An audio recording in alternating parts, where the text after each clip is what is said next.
Hey guys, welcome to the kind of Ask Jeremy section of what we do here on YouTube. Basically, we take all the questions that we get on Facebook, Twitter, Instagram, and obviously on the YouTube stuff that our clients ask us, or just people out there want to know our opinions on things. So we decided to make a video series, and this is part of it. So this one is kind of the truth about abs, what it takes to have a six-pack, be visible, pretty much 24/7, 365, and if it's worth it to you. I'll pose the question that way. So I'll start off by, is the juice worth the squeeze in that regard? Kind of like anything in life, you guys, what are you willing to sacrifice and give up in order to attain your goals? Having abs in a six-pack for 99.9% of you, that's the scenario you guys are going to be in. So how we get it most of the time is we get people who come in and they're motivated and they start to get into shape and they're making progress and they want to kind of go to that next level because for them they believe, you know, abs is the end all be all of being fit, which in my honest opinion is not true, but you know, people believe what they believe. So we break it down for them in terms of the reality of it. And now I'll say this, there is some genetic outliers. There is probably like the 0.5% of people, so less than the 1%ers that are ectomorphs, they're naturally lean. They've probably been athletes their whole life. They probably eat okay, and they're always probably going to have abs, and that's just who they are. That's not most of us. That's just not reality. So for everybody else, what your normal life would probably look like if you're an adult and let's say you have kids and you have a career and you travel and you just have the everyday stress of life in general, your eating schedule is going to have to be on point almost all the time. Some people say the 80-20 rule, some people say 90-10, meaning like 80% or 90% we're eating like on point, and 10-20% we kind of mess around and do what we want. So it means for most of you, tracking your macros, having an understanding of what proteins, carbs, and fats are going into your body every single day, pretty much every day of the year. If you go out and kind of go nuts and let's say like cheat on your diet or you do the social eating and drinking, it probably entails you guys eating a certain way the day before or the day of. So meaning like, let's say you're gonna go out on Friday night and you're just gonna get shit-faced and have 10 drinks with your friends and it's great and eat nachos at 2 a.m. because you know you wanna relive your college days, whatever it is. You probably have to eat a certain way the day before. So meaning like on either like a calorie deficit or some kind of restriction, you have to be active that day.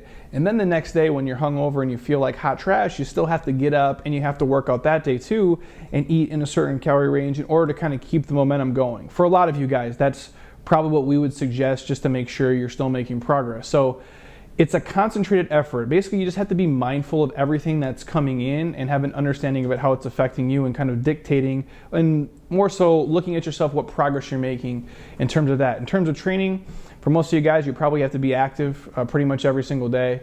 I would say like on a structured plan, some kind of like strength training, obviously some HIIT stuff, some high intensity aerobic stuff.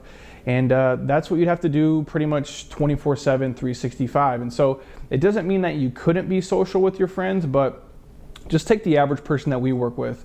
If you have any friends whatsoever, if you're social at all, if anybody likes you on the planet, you probably have 50 days a year where you have stuff to do. So think about it like in terms of weddings you're invited to, anniversary parties, work parties, holidays in general with friends and family, if it's the Super Bowl, if it's any sporting events, things like that, they're already kind of laid out for you. So meaning on your days that are outside of that, you kind of have to be perfect and be on point. So meaning like on a random Wednesday night, you just can't go out and be lazy. You have to be on point and keep your food in check. And so the reality is we all have abs. Like the structure is there. Most of you guys know it.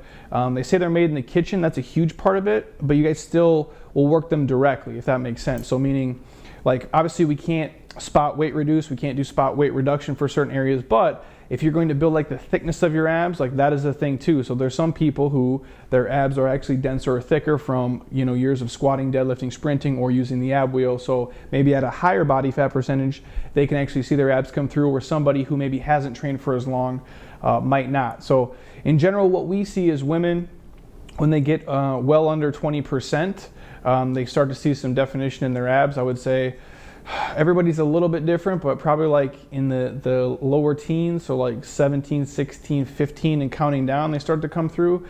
For most dudes, I would say under 10%. Some guys can see a little bit more. Most of them we see, once they get under 10%, they kind of see the abs start to shine through. So you have to give up some stuff along the way. And for a lot of you guys out there, I don't want to make it like, I don't want to discourage you. If that's a goal of yours, go out and hustle. And if you contact us, we'll help you do it. But it's hard work. Like, I'm not going to bullshit you. I think I have pretty good genetics overall. I've been an athlete my whole life. I started playing sports when I was 7, all the way through college as a full scholarship college athlete. Then after that, I got into fitness. And even for me, being like a kind of like an ectomorph, as I'm older, I can gain weight obviously a lot easier now.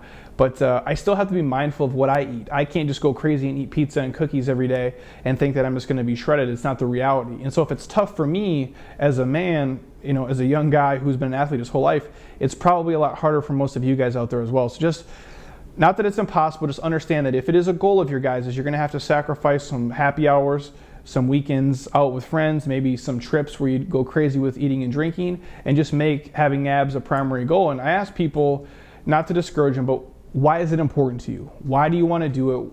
Why do you want to give up this stuff to get that? And if you have an answer to the why, and it does matter to you, that's cool. I just know that in the world that we live in nowadays with Facebook and Instagram and Twitter, we see all these people out there and they have shredded abs, and we start to believe that's the reality. But to be honest with you guys, a lot of that shit that you see is not.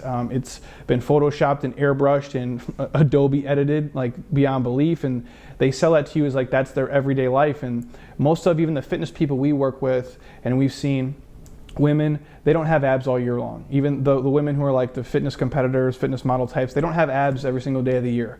A lot of them, maybe 20% of the year they do.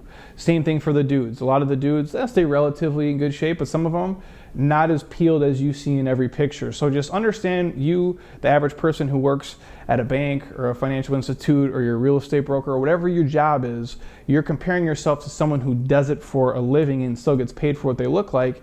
And the reality is that they're not shredded 365. So if that's your goal, just understand that, not that it's not realistic, but it takes a lot of effort. And just, if it's important to you, I just ask you guys why it is. So hopefully that answered your question, kind of the reality about abs, how to get them, how to keep them. Any other questions, ask below. Thank you guys. We'll be back with another kind of Ask Jeremy segment here shortly.